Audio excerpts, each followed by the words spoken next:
So I've started the recording. Yes, you have started recording, right? Yes. Good afternoon, everyone. My name is Mir Zahir Abbas. I am the Operations Manager of SciSec. Welcome to today's webinar. The regular ground rules, all the attendees to the webinar will be mute on by default. We will have a Q&A at the end of the presentation. You can type your question on the chat window and it will be responded after the completion of the presentation. This webinar is part of weekly series titled Sam Gajadwal. May we all progress together. The objective is to cover different topics of security over the course of the series. We want to provide a conceptual overview in these webinars to the various aspects of security and hope this will kindle your interest to explore further. This is 42nd webinar in this series. This is a two-part webinar on the topic how the internet works under the hood. The first part will cover theoretical understanding of TCP/IP and OSI layers, how to perform deep packet inspection using Wireshark, theory and lab. The second part webinar will be conducted on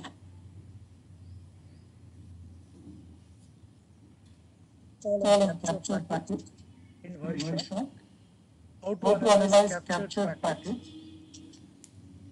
We will be updating about the webinars next month, and I hope you will find the series of webinars useful. We are also going to record this webinar.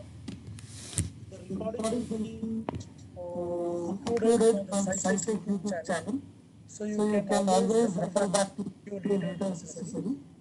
Kindly subscribe to SciSec YouTube.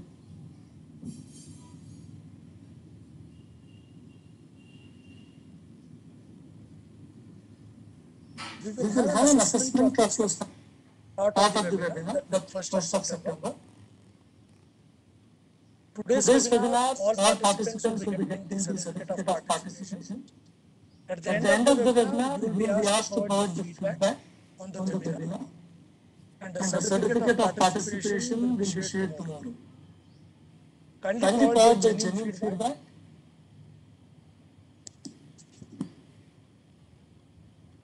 Now let me introduce the speaker for today's webinar.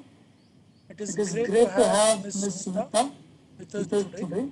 Sumita is a security researcher at QoS Technology. She has done masters in cyber forensic and information security. She is CHFI certified, Splunk certified sales representative.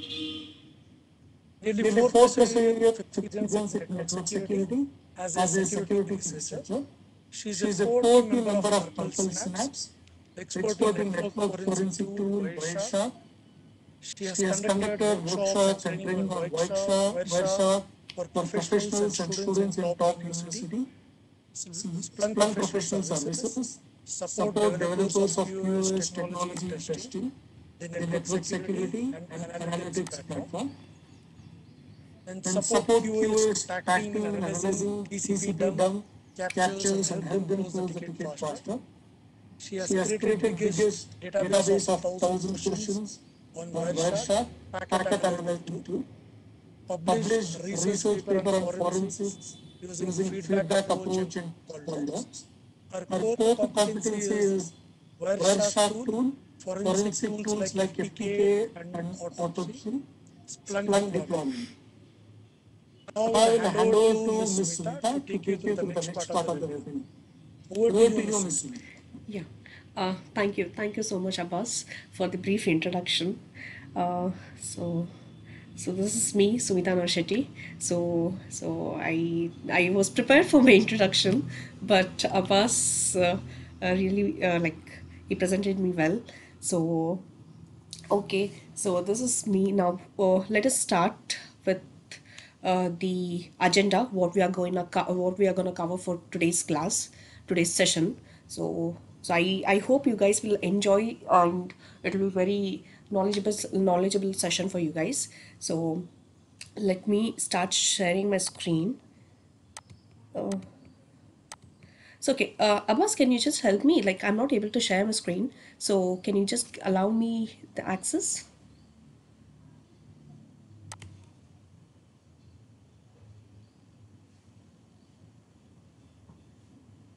Uh, Abbas,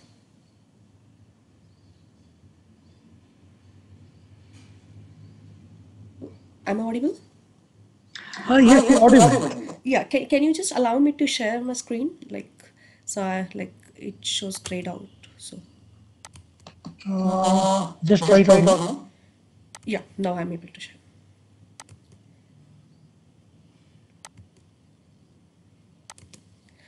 Is my screen visible? Yes, it's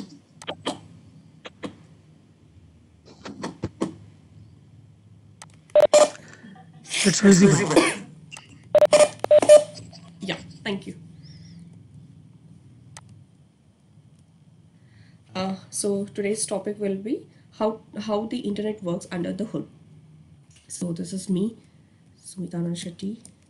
So the topics which we'll be covering in today's session is, we'll cover very basics like basic networking concepts and terms like what is OSI model, what it is, what are the different layers in OSI model, why is it important to understand all the layers of the OSI model, um, what is TCP/IP layer, and we'll see like we'll go a little deep into the packets, like we'll go deep into the understanding of how internet works. Okay, so this like we'll see how to capture the packets, we'll see where all we can capture the packets, how to capture the packets, what are the different tools using which we can capture the packets. Okay, so this is all about today's session. So we'll be learning uh, one tool called Wireshark.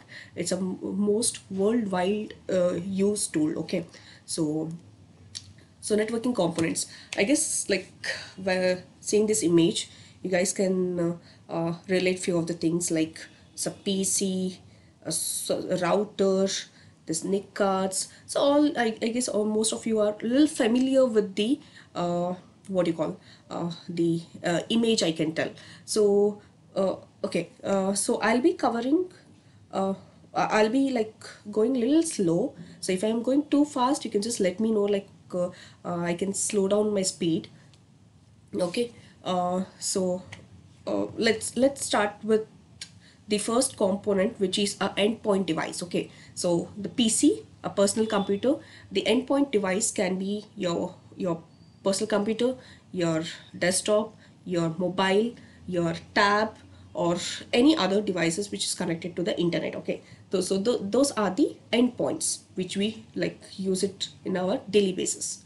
So then comes the switch or the router, where like we connect to our Wi-Fi devices, the modem, which our home router and all that. So those are the networking devices which we connect so that we can reach to the internet. Okay, on the other end, on the internet, there are many servers which are hosted. Okay, so servers which will be hosted on the internet or on the cloud. Okay, so this the system, when it wants to connect to the internet, so for that we need a NIC card. So NIC card is the one which will help us to connect to the internet. Okay, so in PC also you can see this cable. Okay, or like PC or laptop, you can see this cable, right? So using which the we can connect to our internet. So Wi-Fi also will be able to enable Wi-Fi and connect to our router. So these are the Ethernet cables or coaxial cables which will help us to connect to the internet. Okay, so these are the basic terms of what internet. Okay, so when we want to connect to the internet, we should know all these terms. Okay, so switch and router, let me just try to elaborate so how things work. Okay, so my screen is visible, right? Yeah, so you can send a chat message if yes.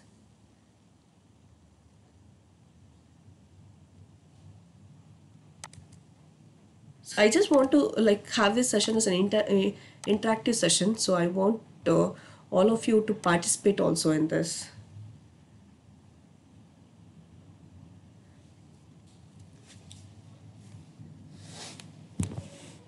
Okay, so okay, I can see few of the messages, few of the chats that my screen is visible. So let me close this. Okay, so now I'll take one small example, small infrastructure or a topology, which will help you to understand how this systems are connected to each other, or how we are able to access the internet. Okay, so I'll just take a small topology diagram, okay, uh, which will help you understand. Okay, so for example, this is one company, okay, so which has multiple what do you call, subdomains. For example, so we have here something like this, and connected to multiple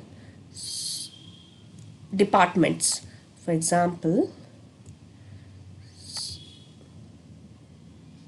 okay, so multiple PCs are connected to this system.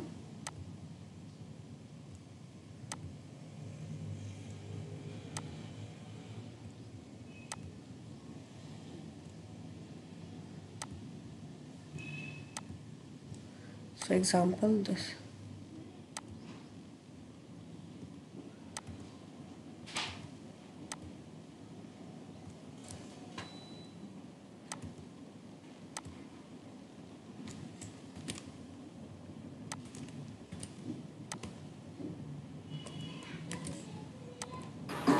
So these are the multiple departments I can tell. One is, this is uh,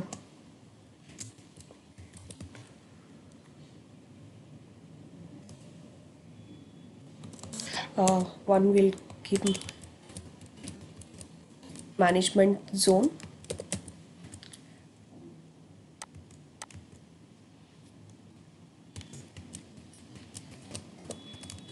development or R&D department, and will keep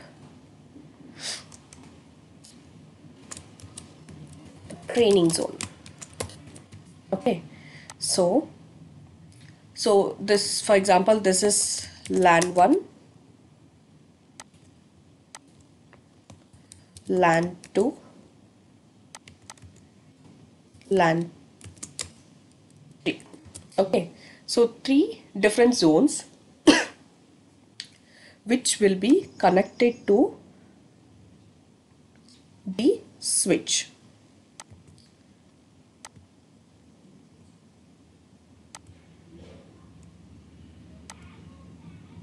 Okay, so these different zones will be connected to one switch. Okay, so all these three will be connected to one switch, individual switch.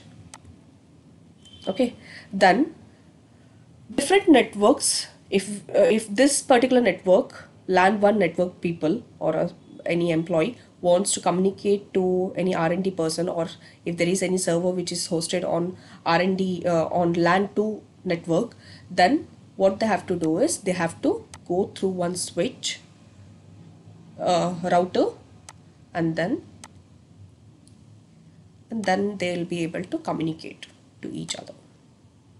Okay, so within a network, within a LAN, if they want to communicate, for example, this is PC1. PC1 wants to communicate to PC3. PC3. So then it can go to the switch and then connect. Okay, so for example, if PC1 wants to communicate to LAN 2, LAN 2's PC5, then what it has to do is it has to go through the switch and then the router, then the switch, and then it has to connect to this PC. So within a network, switch will work. outside the network, it won't, if the packet wants to go, then the router will help. Okay, so then comes router will again, so if it wants to reach to the internet, then there will be a internet connection over here. So in between there might be multiple what do you call network security tool. For example, we can keep a firewall over here. Yeah, we can keep a firewall. So whatever traffic which is flowing in and out of the network, so it has to pass through the firewall. And then comes the internet, and then comes the server. The server might be any server. For example,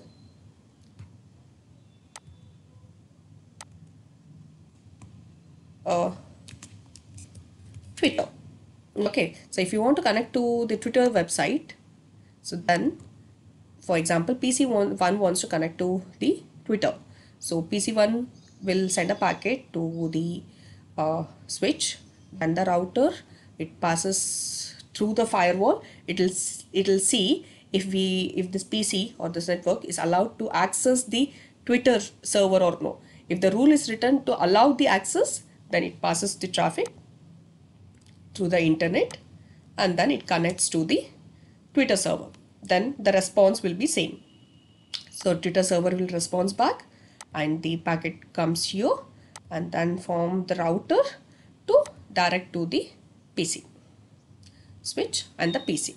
Okay, so this is how like the overall internet works. Okay, so I have just explained you pictorially, but we'll go little deep into the little deep, like we'll see how the packet looks like when the packet travel from the source to the server, and how the response comes from this like server to the PC.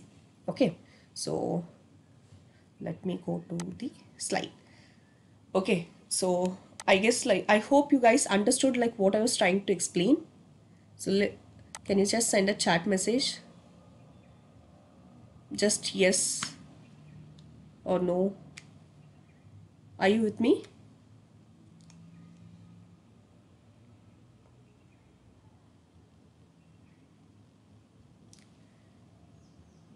Yeah, I can see few of the messages. Thank you so much for the response.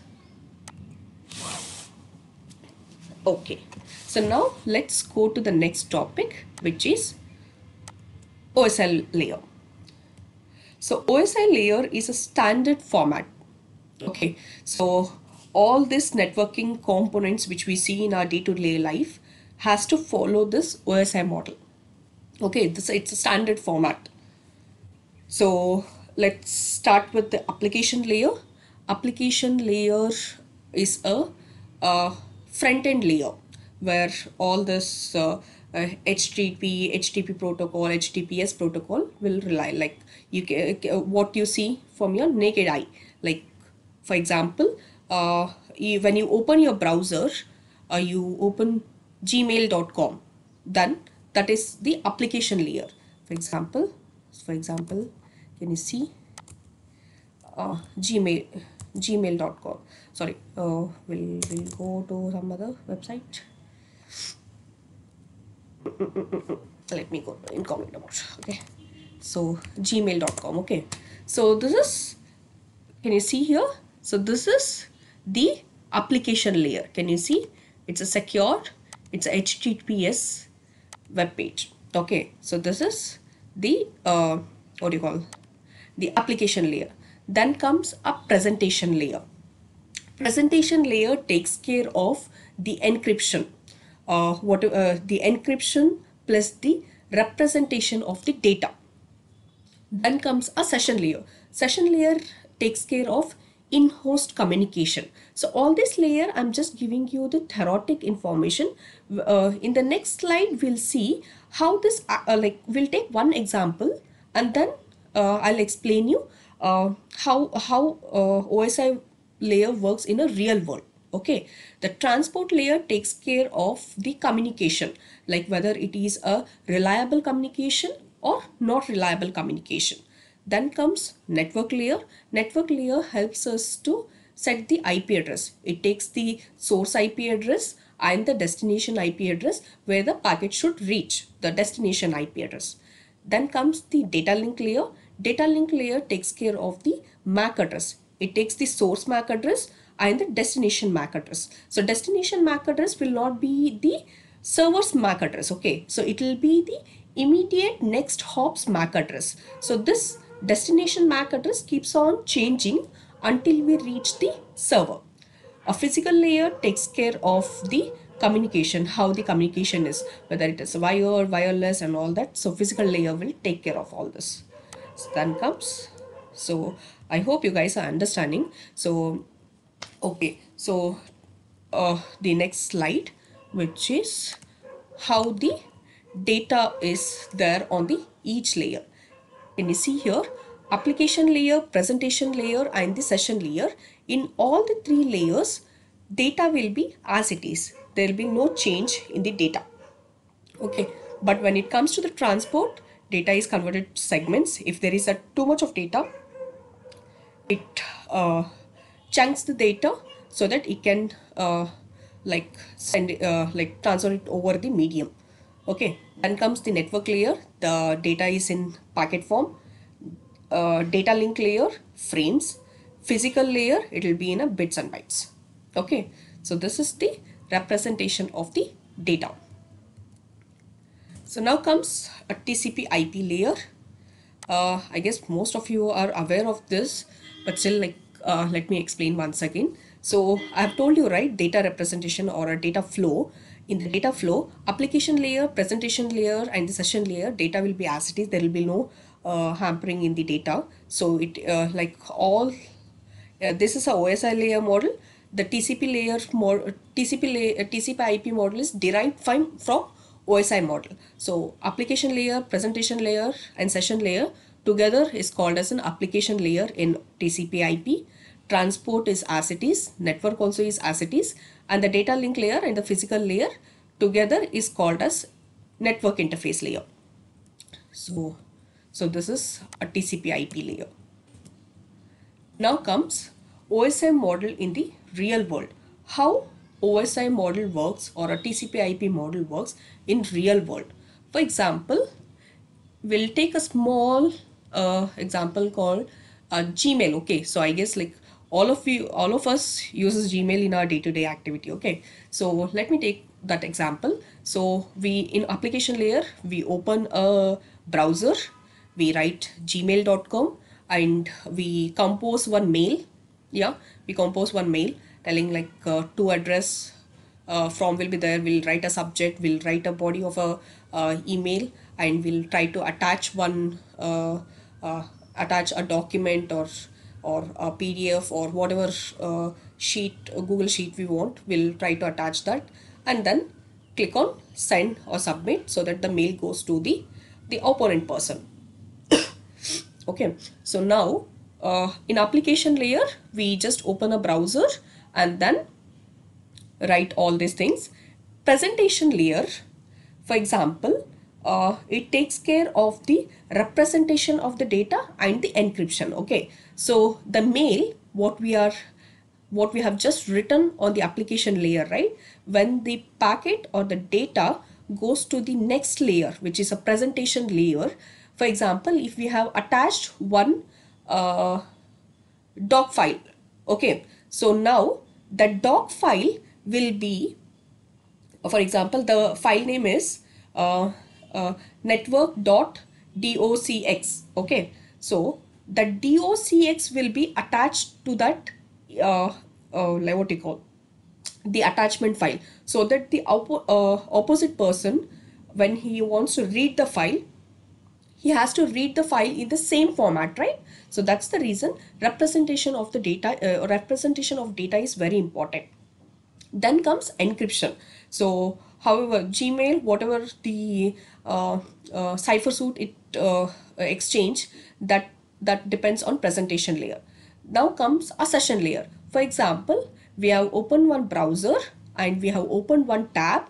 In that tab, we have opened Gmail. Okay, so the session layer, when the mail is sent to from that particular tab and the response also should come to the same tab, right? So that's the reason session layer is important. It takes care of the in-host communication from the client to the server. Now comes a transport layer. Okay, so transport layer is something about TCP or UDP.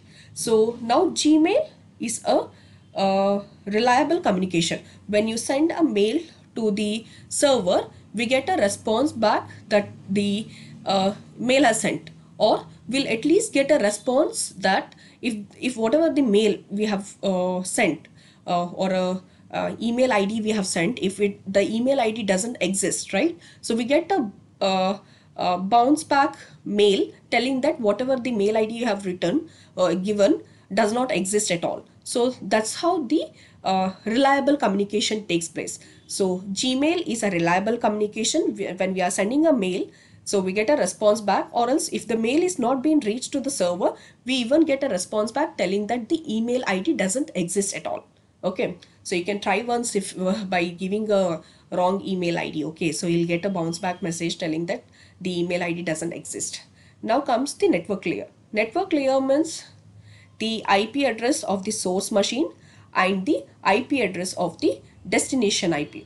So source IP is your own IP, a destination IP will be server's IP, a Gmail server's IP. Okay, so that's a destination IP. For how we'll get by DNS. So if you want to reach any server, destination server, first of all, before reaching, our DNS is solved. Okay, so DNS, when we want to send open any web page, so you write the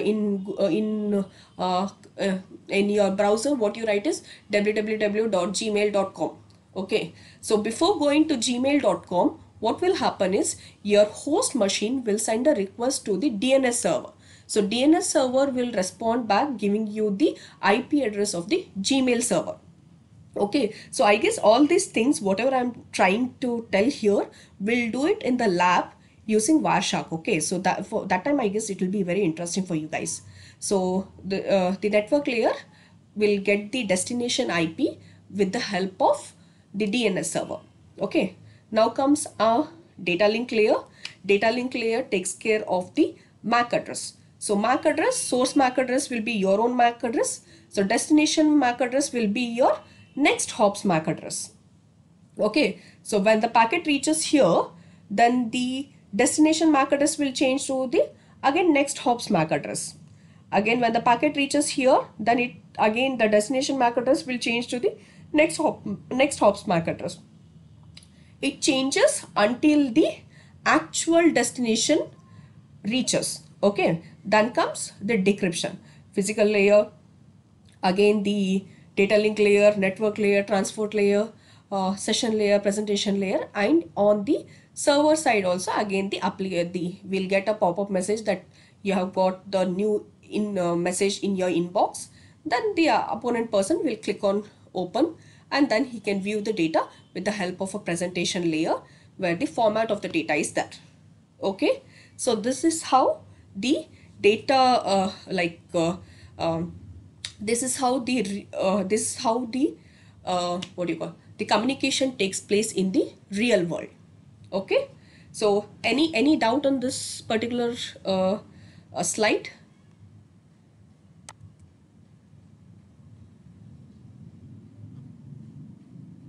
Any doubt? Can you just send a chat message that we are good to continue?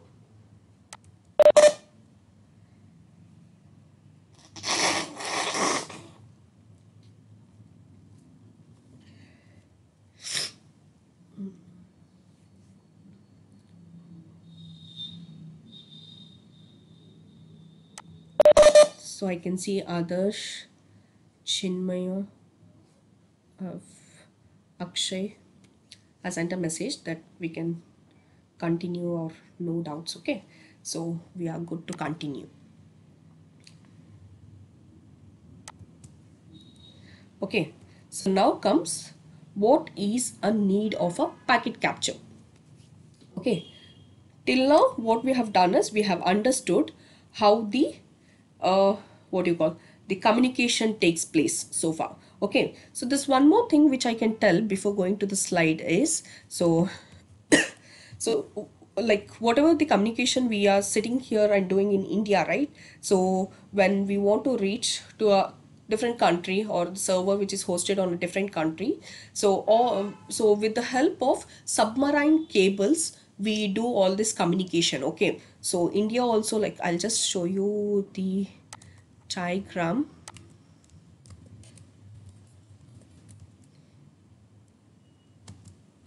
Cable maps. So you can see when you want to communicate to the uh, internet, so when you send the data, if it wants to go out of India,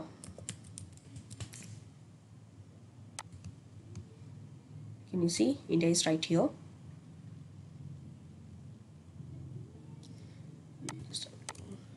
So there are 5 different location from where our data goes. Okay, so when any part of India, when we want to communicate to the internet or the servers which are hosted on the hosted in the different country, so the data goes through the submarine cable. Okay, so in India also we have 5 different like spot from where the cables goes. Okay, so one is in Mumbai, another one is Chennai, Kochi, Trivandrum, and to teach Karan. So okay, so these are the 5 different location from where the underwater cable goes. Okay, so anywhere, all this BSNL, Geo, all these people uses these cable itself. Okay, so we have recently, like years ago, like we have seen, we had a geo communication, free geo access, free internet access. Okay, so there were 2 different cables gone from India to abroad, like different countries. The 2 different cables. One was um, just Asia something, Asia, Asia, Asia Europe, I guess. Um, One was Asia Europe and Asia. Uh,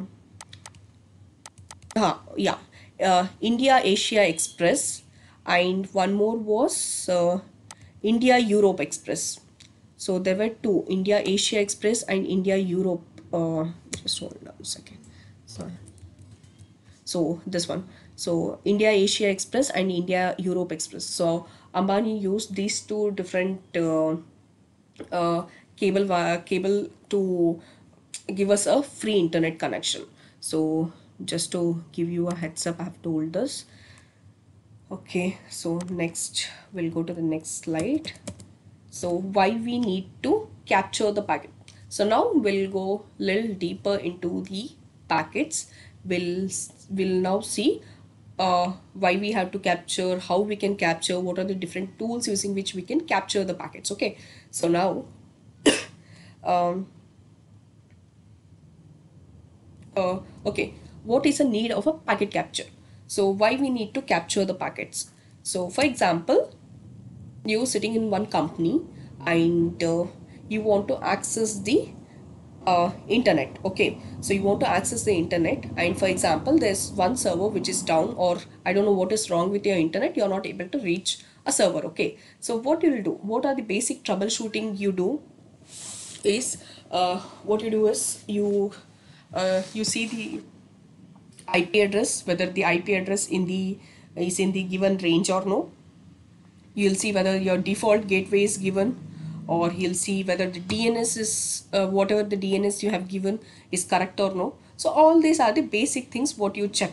Okay, or else even if you know a little more, then you can ping your default gateway and see whether your ping request is going to the default gateway or no, whether the default gateway is responding you back or no. So these are the basic troubleshooting what you can do at your end. Okay, then if you're not able to access the internet even after doing all this, what you do is you call your network administrator guy person, or a admin, network admin, and tell that you're not able to access the internet. So what the network admin does is, the network admin comes, he checks the cable, whether whatever the Ethernet cable you have connected is working fine or no. He'll see whether he'll see whether there is any utilization level which is reaching to the peak, or he'll check with the modem whether your internet connection is connected to the modem or no, whatever IP is assigned is it's in a given IP range or no. So all these are the little advanced troubleshooting what the network administrator guide does. Okay, and even he may have access to the firewall just to see what is going on the firewall and all that. Okay, so he makes sure that the issue is not at his end. Okay, then comes the server person. So the network administrator guy tells that there's no issue at his end. Now comes a server guy who the request will go to the server person telling that I'm able to access the internet but only issue is with your server. So when I'm trying to reach your particular server, I'm not able to access the internet. Okay, then what the server administrator guy does, he checks the error logs, he checks the audit logs. At the same time, when this particular PC is trying to access my machine, whether others are also were facing the same issue or no, or only with respect to this IP I'm facing some issue, or is there any firewall rule written to block this particular traffic, or or did I block this particular account from accessing my server. So all these things the server administrator guy will check. So now the server administrator guy also will see if there is any issue at his end. So he'll tell that there's no issue at my end. When this person was trying to access my when all the other people are trying to access the server at that time, they were able to access, but only with with respect to this particular IP I am not seeing any logs. So there might be issue at your end itself. So the server administrator guy and the network administrator guy, both of them tells that there's no issue at their end, their individual end. Now where the problem relies at the transport layer, when the packet is flowing from the host machine and before it reaches the server only there is some drop of packet. Okay, so then there will be no like both of them will not be aware of that, right? So when the packet is lost in between the communication, then the server is not aware that he's getting the packet, or the client also is not aware that the packet is reaching to the server. So this is how the this is where the problem lies. So when we capture the packets at right time, right place and right time, we'll get to know where the actual issue is. Then we'll be able to figure out how we can trace down or narrow down the problem. So now comes when we capture the packets, right? So now we'll see from where all we can capture the packets. So we can capture the packets on the host machine, which is sending the traffic. We can capture the packets on all the networking devices. For example, router which supports layer 2, switch switch which supports layer 2, router anyhow it's a layer 3, layer 3. So firewall also we can capture the packets. Firewall internal interface and external interface also will be able to capture the packets. And even if the server is in the same same infrastructure, we'll be able to even capture the packets on the server also. Okay, so we can capture the packets on the host machine, all the networking devices, plus on the firewall, plus on the server also we'll be able to capture the packets and see where the capture is, how the packet is flowing within a network. Or if it is outside the network, for example, the server is hosted somewhere on the internet, somewhere on the cloud. So what we can do is we can only check the packets are going out of this firewall or no. Only till there we have access. Once the packet goes out of the machine, we'll not be having a control over the packets. Okay, so after coming, then again we can capture and see how the flow is going back to the same endpoint. So this is how we'll be able to capture the packets on multiple hosts. Okay, so now comes our next part, which is top packet capturing tool. Okay, so we do have some interesting tools over here. One is Wireshark, which I've already told you. Wireshark is a most popular network analyzer, packet analyzing tool. Wireshark comes with T-Shark. T-Shark is a command line tool, terminal shark we can call it as. Then comes a TCP dump. I guess most of you people who are into networking domain are well aware of this tool, which will help you to capture the packets. And then comes FW Monitor. FW Monitor is a special tool which will work on only checkpoint firewall. So this is one different tool uh, which will help you to monitor the traffic which is flowing in and out of the firewall. Okay, so you can use on any firewall, like we can use TCP dump because all the firewalls like are Linux based, uses Linux based operating system, so we can use TCP dump on all the firewall. Then comes, these are the top packet capturing tools. Okay, so top tools to help us in analyzing the captured packets. So Wireshark is a one. Wireshark will help us to capture the packets and analyze also. Network miner also it is same. It will help you to capture and plus analyze the network traffic. So this is how. So this is how the network miner looks like. It's completely a GUI based tool. So a host means all the source IP and destination IP comes and relies any files, images will come and reside in the separate, what you call, the tabs. So but restriction with network miner is network miner will not be able to go deep into the packets or deep into the headers. So that's the reason we use my favorite tool, which is Wireshark. So I'll tell you a little description about the Wireshark. So it's again little theory. I guess like you guys have to bear me for a few minutes, few more minutes. That's it. Okay, then we'll go to the installing of Wireshark, and then we'll try to work on Wireshark. Okay. So now, so Wireshark is a most popular network analyzer tool. It's an open source, free. It works on multiple platform, Windows, Linux, and Mac operating system. Originally, it was made by Gerald and the first name of Wireshark was Ethereal. The stable version of Wireshark, after the first decimal, if the number is even number, then it's a stable version. After the first decimal, when the number is odd, then it's a developmental version. So I recommend you guys to use this stable version of Wireshark. So evaluation of Wireshark, evolution of Wireshark, sorry. Evolution of Wireshark in 1997, Gerald Combs was the person who invented Wireshark, and the first name of Wireshark was Ethereal. Due to name conflict, into the year 2006, it was renamed to the Wireshark.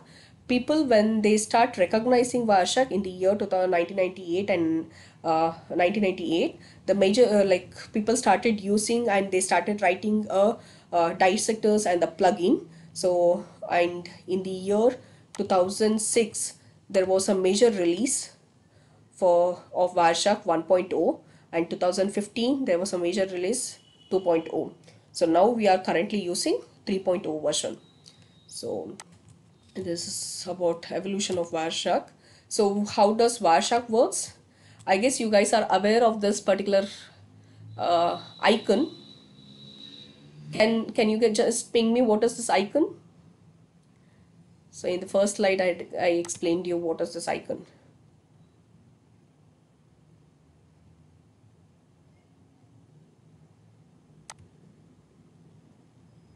What is this icon? Can you send it in the chat?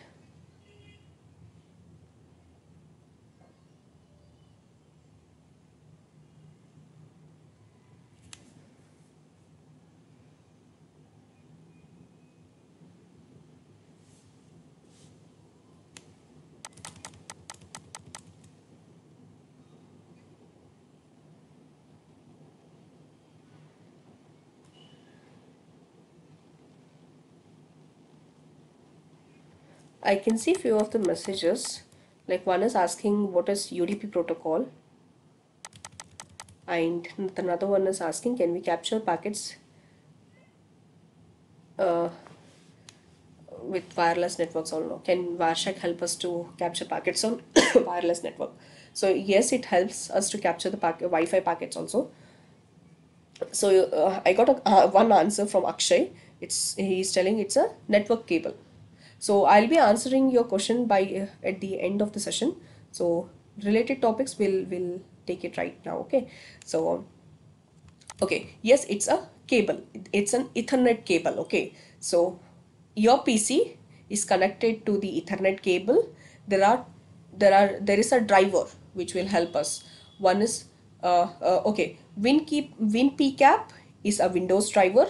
libpcap is a Linux or Mac. We uses libpcap for Linux or Mac operating system.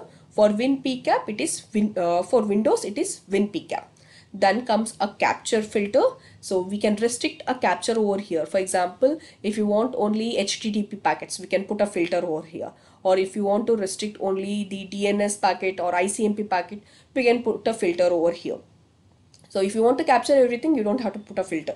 You can just click on the interface name, interface number or interface name, then you can start the capture. Okay. Then comes a dump cap. Dump cap will help us to start the capture and stop the capture. Core engine, like whatever the packets are being captured, right? So it will be in a raw format, raw hexadecimal format. So core engine will help us to dissect those packets and help us to read those packets. Okay, so that's the reason like all these plugins and dissectors will help us. So then comes a front end tool, which is a Wireshark or a T-Shark. Wireshark is a GUI based and T-Shark is a command line based. So this is how the Wireshark work. Okay. So understanding Wireshark, what Wireshark does and what Wireshark does not do. So Wireshark is a very simple tool which will help us to capture the packets, which will help us to analyze the packets manually. Okay, so we are the one who has to go deep into the packets. We have to go deep into the headers and then we have to analyze it. But it gives us a clear visibility to the packets. But what Wireshark does not do is Wireshark will not inject any traffic in the network. Okay, or Wireshark is not like an SIEM tool which will take action based on the traffic. Okay, so it is just an analyzing tool. Okay, so we can do interpretation, search, we can filter whatever fields are there, right? So all the fields we can filter using Wireshark. We can change the colorize rule. We can create a nice report. We can import the already saved traffic, or we can save the traffic. We can import already saved traffic. We can export the traffic also, specific packets if you want to do. So who all use Wireshark is IT professionals like us, network administrator guy, yes, to troubleshoot any issues. Developers, even developers use this tool. For example, they are developing any application and it needs the access to the server, and they have built a application which will do the communication on what 443. I mean, like it uses secure communication. They can capture the packets and see whether whatever the communication is going on between the application and the server, it should be in a secured way, right? A secured way, right? So they can capture the packets and see whether the communication is going or communication is happening in the encrypted way or no. So that's the reason that even developer use the Wireshark tool. So then comes a network security engineer, yes, to do the forensics, to troubleshoot latency issue, to check how the data is flowing. Even for the learning purpose also we can use Wireshark.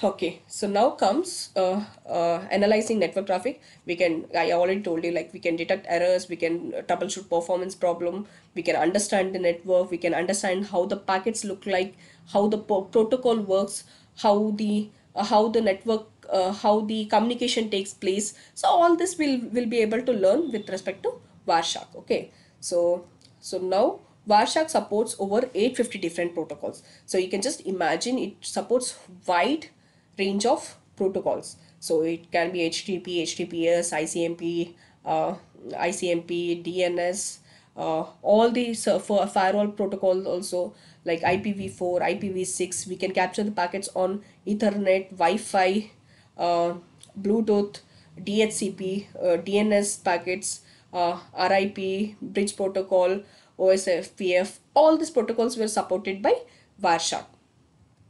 So that's it, I guess. I hope it was not that boring also, not that boring theoretical also, so for you guys. So just get a chat message telling that whatever I've taught you is clear, whatever the theoretic topics we have covered so far.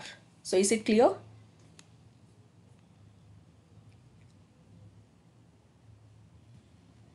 So Ritika, Ramesh, Adarsh.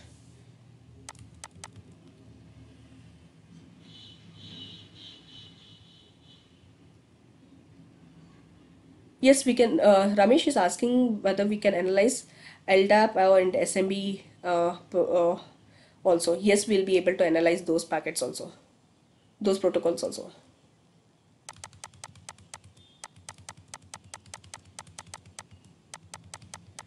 Okay, so most of like Ramesh, Chinmay, Arun, Nagarj, Nagaraj, Yadunand.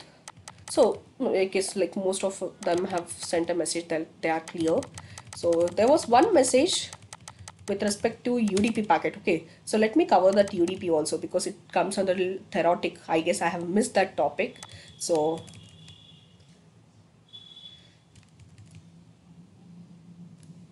now comes okay, right here comes a TCP or UDP. I have explained pretty well how TCP works, but UDP no, I guess. So TCP means I've already told you Gmail, any server, any communication which has to be a reliable communication.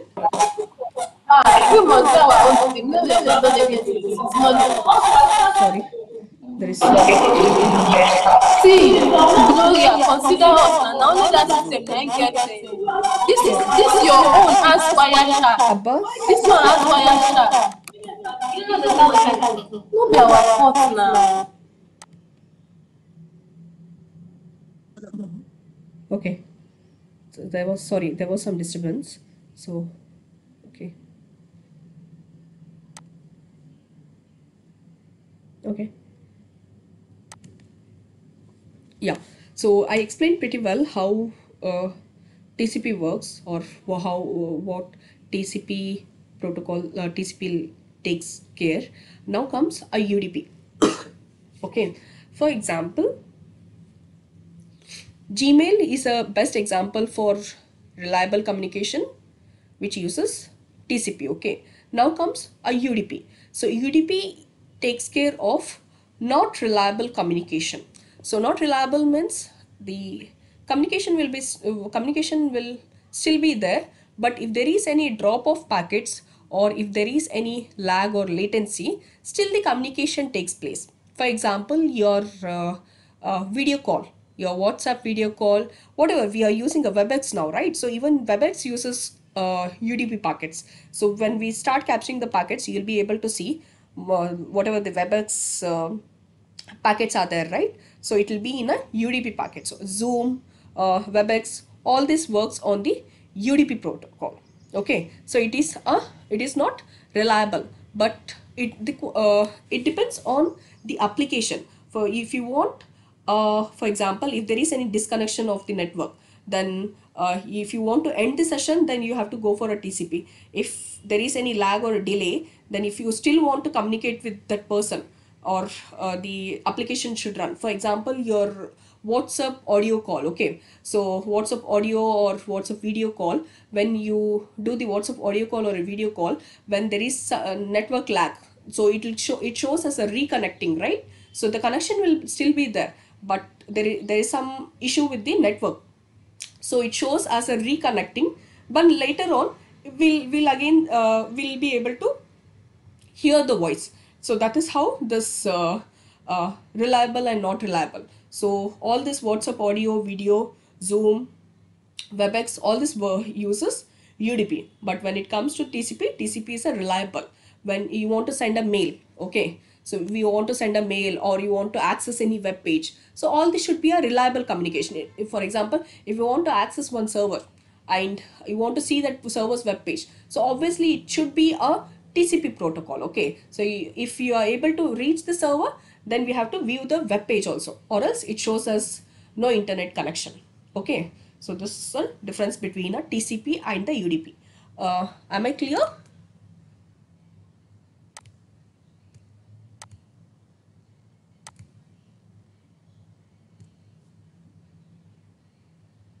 Okay, so we are getting a little more chat. So we'll do one thing. We'll continue the session and then later on we can take the QA session. Okay. Now I want you guys to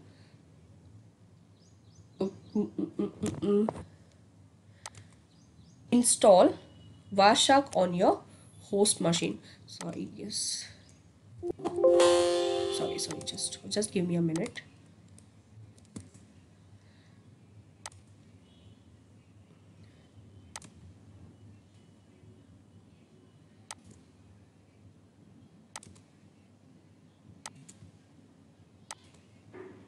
Okay, so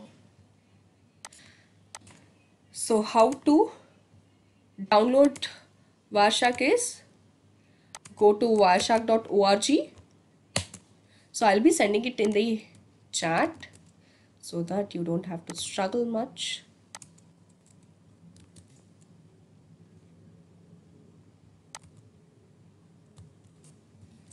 So I sent it in the chat where you have to go. Go to wireshark.org, click on this download, then you'll be able to download this newer version of Wireshark. So now we are using 3.4.7 version. Okay, so once you just click on this, you'll be able to download the latest version of Wireshark. Okay, so I already have a tool installed, so I'll not be installing it once again. Okay, so I have paused the download. So the tool is already there in my system. So it's just a basic installation, like what do you call, easy installation. It is standard one. Next, submit. That's it. So in between it may ask for the driver installation and cap, so that you can install. So now comes Wireshark. You just have to, after the installation, just in the start menu, you have to write Wireshark. You'll get the icon or a shortcut, I can tell. So what you have to do is run as an administrator. So I always recommend you guys to use Wireshark in a administrator mode. Okay, so there will be a pop-up called, you can just click on yes. Okay, so this is how you'll be able to open the Wireshark. So okay, so this is a main menu where a main window of Wireshark, a start window of Wireshark, I can tell. So main window will come once we start the capture. Okay, so title bar, all these are the menu bars. So I guess few of the menu bars you guys will be knowing in this class, and the advanced thing will be covering in our second session, which is on 1st of September. Okay, so these are the toolbars. We'll be using few of the toolbars also, and this is a display filter. I'll help you how to put a display filter also. So these are the recent open files. So right now, once you install Wireshark, I like, okay, let me ask, like, do you have Wireshark installed on your host machine, or like you are just seeing it for the first time, or like you know about this tool already? So okay, Abhishek sent a message that he has already installed Wireshark, and few of them are telling they are installing now. So one, Adrika is telling this is the first time. Lakshmi is telling it's already installed. Okay, so at least few of them are here who has already seen Wireshark. Okay. Very good to know that. Okay, so these are the recent open files, um, and this is a capture filter. So if you want to put a filter, I've told you right earlier also, so if you want to capture the packet with respect to only IPv4, IPv6 or TCP packets or a UDP packets, you'll be able to put a filter before capturing. But uh, my suggestion is, when you want to troubleshoot any issue, there should be no restriction in the packet capture. Okay, when you're restricting only with one particular protocol, then it's better to put a filter. Okay, or else if you don't know what the issue is, then you have to capture everything and then you'll be able to filter out things. Okay, so don't put a filter if you don't know what the issue is. But if you know already what the issue is with respect to what particular protocol, then you can restrict the packet capture, or else I recommend you guys to capture everything. Okay, so now comes the interface. So these are the different interfaces. Okay, so example, now I'm connected to my Wi-Fi. So this is my Wi-Fi interface. I just have to double click on this, it'll open Wireshark. So this is a description about the Wireshark, which version of Wireshark we are using and all that. This status bar, so which will tell little description about the status of Wireshark. You can see that it's ready to load or capture. Then here comes the statistics. So right now it is showing no packets. Later on you'll be able to see number of packets, number of displayed packets and all that. So then comes the profile. So by default it will be in a default profile. So you'll be able to create n number of profiles. Okay, so you can see the list of profiles which I already have now. So this is how you'll be able to, like, I'll show you how to create a profile also. I guess like later on classes, in the advanced classes, I'll show you how to create a profiles also. Okay, so we'll try to cover in today's session itself. Okay, so now comes how to capture the packets. So Wi-Fi interface. So I'm using Wi-Fi. So that's the reason I'm selecting Wi-Fi interface. If you're using Ethernet and all, you can select a different interface. Okay, so right now I'm using Wi-Fi. I just have to double click on this. It'll start capturing the packets on Wi-Fi. Okay, so do you remember I told you we are using WebEx, and WebEx works on UDP protocol? Can you see? Most of the packets are UDP packets. Yeah. So let me just stop the capture. Yeah. So that all this the screen looks little decent. Okay, so we got the packets now, at least few of the packets. Okay, so we have run only for few seconds, so we got only a less number of packets. You can see 3067 packets we got within a short period of time. Okay, so now we'll just explore the tool and then we'll go a little deep into the packets. Okay, so now when it comes to the tool, so this is a title bar, menu bars, toolbar, display filter, packet list. These are the number of packets. These are the packets. Okay, for individual packet we have its own header, right? For example, its own header. So in this column we'll be able to see the packet header. So any packet, its header will be in this layer, this panel. Okay, so you can see it keeps on changing when I go next. Okay, so now this is a header panel, packet list panel, packet header panel, packet byte panel. So as I already told you that when the packet is captured by dump cap or capture engine, so then the packets are in hexadecimal form. So can you see here, these are the hexadecimal value which is captured. So we'll not be able to read this data, right? What is written here, all this hexadecimal value.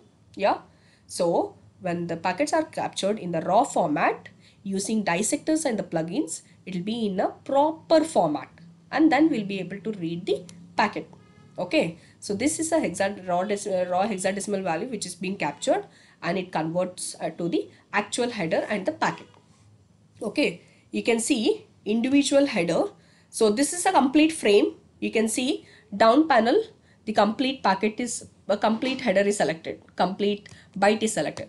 When I go to the next header, only the part of the hexadecimal value is selected. Can you see? Part of the hexadecimal value is selected. So from C4 to 00, it is Ethernet header. Then let me select the IP header. From 45 to 1D is the IP header. Now let us go to the UDP header. From F8 to E7 is a UDP header. Then comes the last, which is 80 to 51. It is the data panel, which has the content of the data. So this data might be optional. Okay. So now we have a data in this packet. So that's the reason we got data. Yeah. So this is how, like, this is the main window of Wireshark. Okay. Now it is the, what do you call, status bar, where you have, I've clicked on data. That's the reason you're getting data at 44 bytes. This is the statistics. You can see number of packets displayed also is number of packets. Profile is again default. Now let me put a filter. Okay, so I've told you I'm using WebEx, so most of my packets will be UDP packets. Okay, so let me only filter with the UDP packets. Click on enter. Yeah, so I'm just putting a filter as a UDP and then clicking on enter. Okay, so now comes the number of packets. Okay, so out of 3067 packets, there's 2855 packets are UDP packets, because I was using WebEx. That's the reason I got most of the packets as a UDP packets. Yeah, got it? So okay, we'll just have a short chat. Like, can you just send a ping message telling that are you okay, like you're there with me? Just tell yes message or thumbs up or whatever.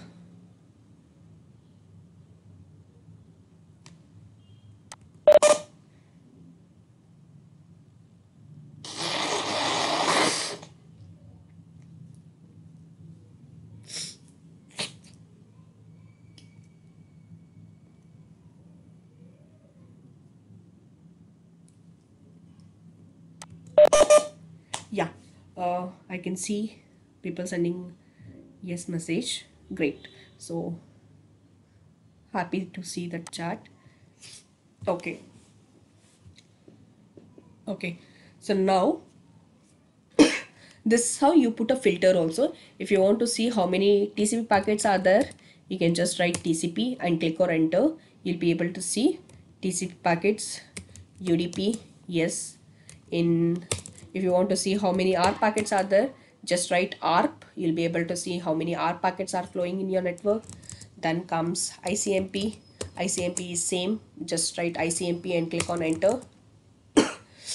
So, and then you'll be able to put a filter, any filter, any protocol filter you can give. Now we'll go little into the IP addresses. Okay, so if you want to see, for example, what is your IP, let me check what is my IP. Okay, so control panel,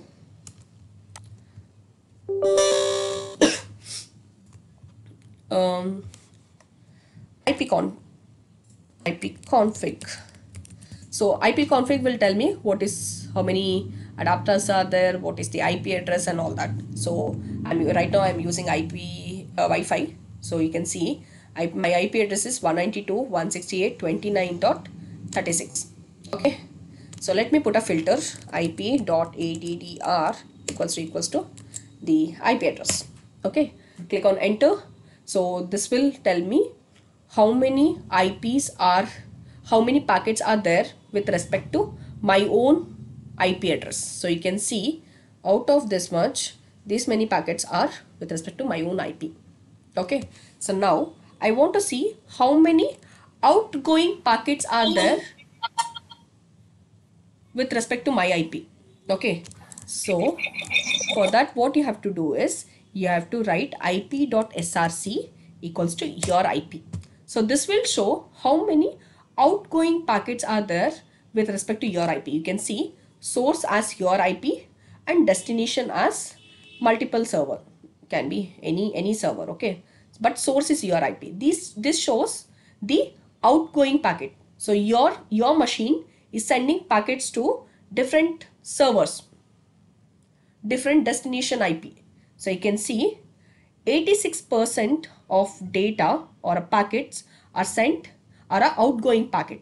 If you want to see how many unique IPs are there, what you can do is go to statistics, go to endpoints and restrict this limit to display filter. You'll be able to see how many different servers it tried to reach. 18, you can minus 1 because 1 is your own IP. Okay, so you can minus 1 and rest 17 different servers your machine is trying to connect. Okay, so this is ip.src. Now comes if you want to check how many incoming packets are there, incoming packets. So what you have to do is ip.dst. So this will show you how many incoming packets are there. So destination will be your IP and the source will be any IP. Okay, you want to see how many unique servers has reached or hit my machine, then what you can do is go to statistics, endpoints, then you'll be able to see how many different IPs the different servers were trying to reach me, leaving your IP. So it is 16 different servers were trying to reach you. Okay, so this is how you'll be able to see the incoming and outgoing traffic, and you'll be able to filter the number of different protocols also. Okay, so now we'll just go little deeper, little deep into the UI part. So I told you how to create this configuration. I'll show you how to create this configuration profile, right? It's a very simple way. So what you have to do is go to edit, configuration profile, and click on plus mark. So you can write the profile, whatever the profile. Okay, so right now what profile we'll try to create is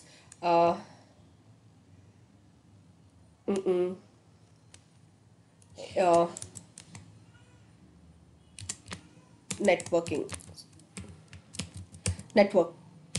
So we'll try to create a networking profile over here. So or else we'll just see what profile we can create.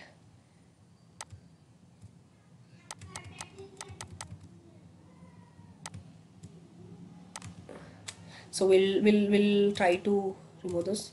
We'll create a new profile called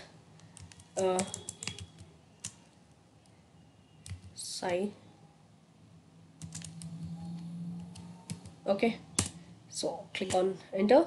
So this is a new profile which I've created now. Okay, so now whatever changes I want to make will be restricted to this particular profile.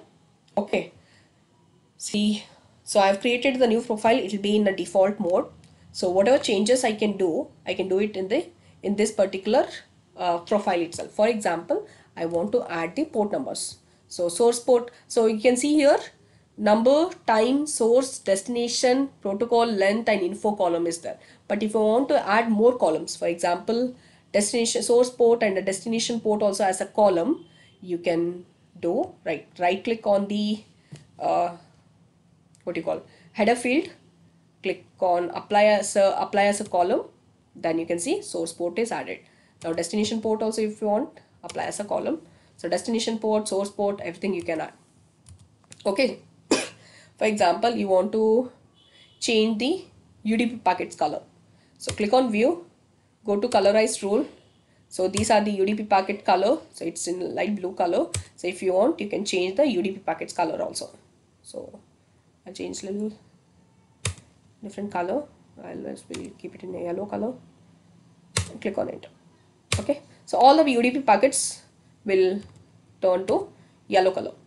So you can see, so all the UDP packets will be in a yellow color. If you want to changes.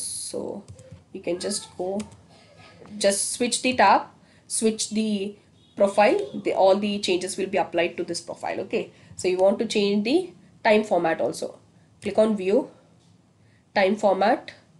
So you can click on this, so the time format will change. Yeah, so if you want, for example, this number column to be in center, so right click on this, align center. So this is how you'll be able to play around with the UI. Okay, so adding the column also I have told you. For example, you want to create a button also. For example, there is something, your own IP address. Okay, so you want to keep this what you call, the filter saved. You don't want to, each time you don't want to write ip.addr equals to in the IP address. Instead, what you can do is, you can just put a filter, click on this plus mark, you'll be able to create a button, my IP. Okay, then click on OK. So you can see the button over here. So okay, whenever you want to give that filter, you can just click here, the filter will be applied. So this is a shortcut. Okay, so this is how you'll be able to change the color.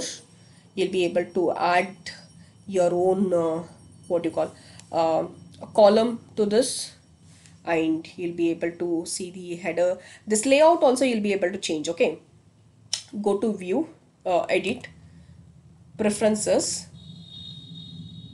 layout. For example, if you want packet list on top, packet byte panel, packet header panel, packet byte panel in side by side, you can choose this. Packet list will be on top, packet detail and byte will be side by side. Okay, then click on enter. So you can see packet list will be on top, packet detail panel, packet byte panel will be side by side. So but the standard format is, I usually follow the standard one, so it is the normal one. Okay, so and then click on enter. Okay, so this is how you'll be able to play around with the UI. Okay, so any doubt,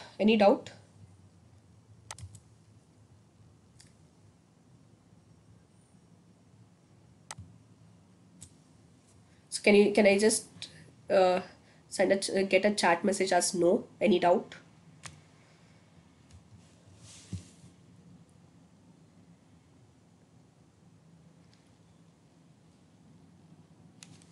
No.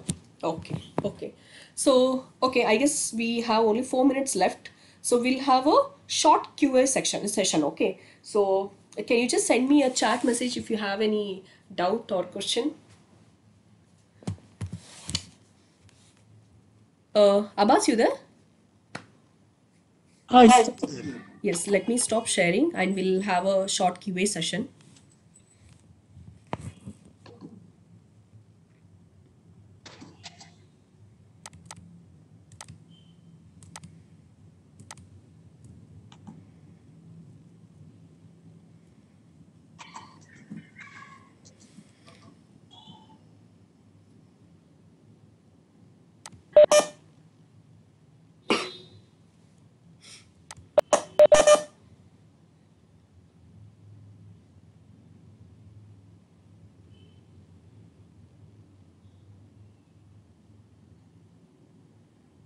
Okay, so I got one chat from Adarsh. So how does it analyze packet transmitted over Wi-Fi?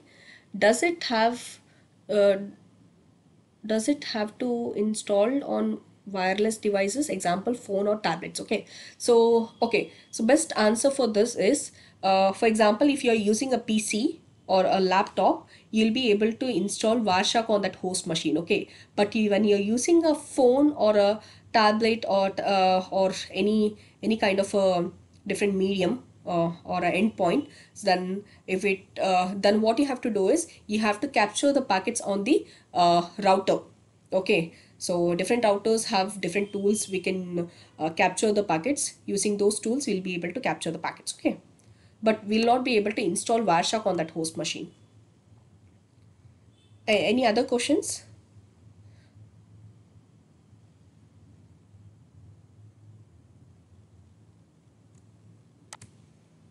Any questions?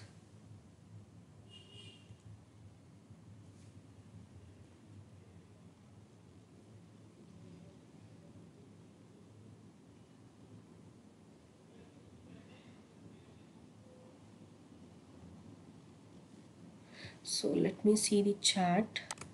There is no new message. So somebody has asked what is the full form of OSI. It is Open System Interconnection. Okay. The full form of OSI is Open System Interconnection.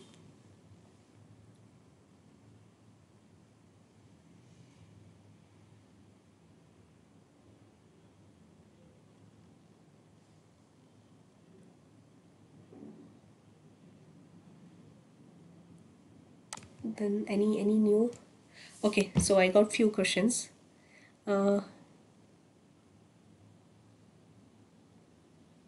So where can we see the raw data that is being transmitted in the internet?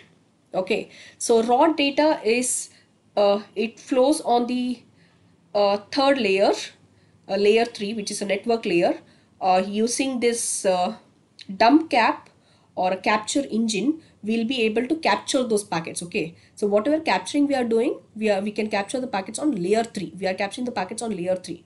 Okay, so that's how you will be able to capture the packets. So we'll not be able to see the raw data, but whatever the hexadecimal data is there, right, that's the raw data. So okay, what is it different, how is it different from Cisco Packet Tracer? So Cisco Packet Tracer is a tool where we can what do you call, it's an independent tool. Cisco Packet Tracer is an independent tool where we can like design our topology. Okay, so but will not be like whatever the traffic is flowing, it is within the what you call the framework. Okay, but this Wireshark is a which will help us to do a live capture, live traffic. So Cisco Packet Tracer is restricted within that framework. Okay, it will not reach the server or will not get the packets from the server. Okay, but this Wireshark is installed on the host machine, and we can capture the live packets where whatever the raw communication, raw live packets which is going to the server and coming back from the server, those packets will be able to capture. Okay, Cisco Packet Tracer is just a framework. Whatever the whatever the the topology we have created, right, what the ping request is goes to the one system to the another system, all that it is restricted within the framework. Okay, for learning purpose we use this Cisco Packet Tracer. Okay, next question. Did I answer you, Baswaraj? Sorry.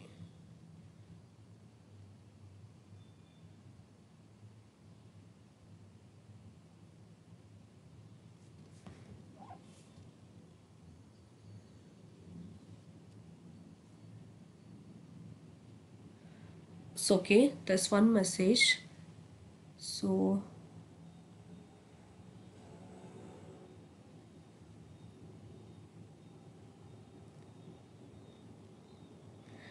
what is this WSN image transmission?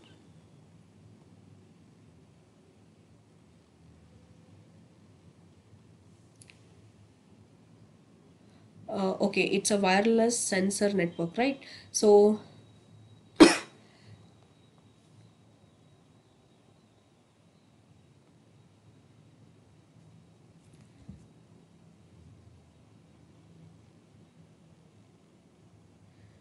see, whatever the Wi-Fi packets are there, so that will be able to capture the packets from Wireshark.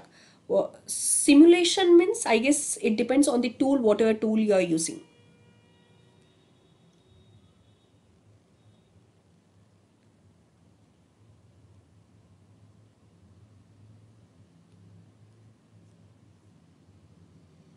Any other doubts?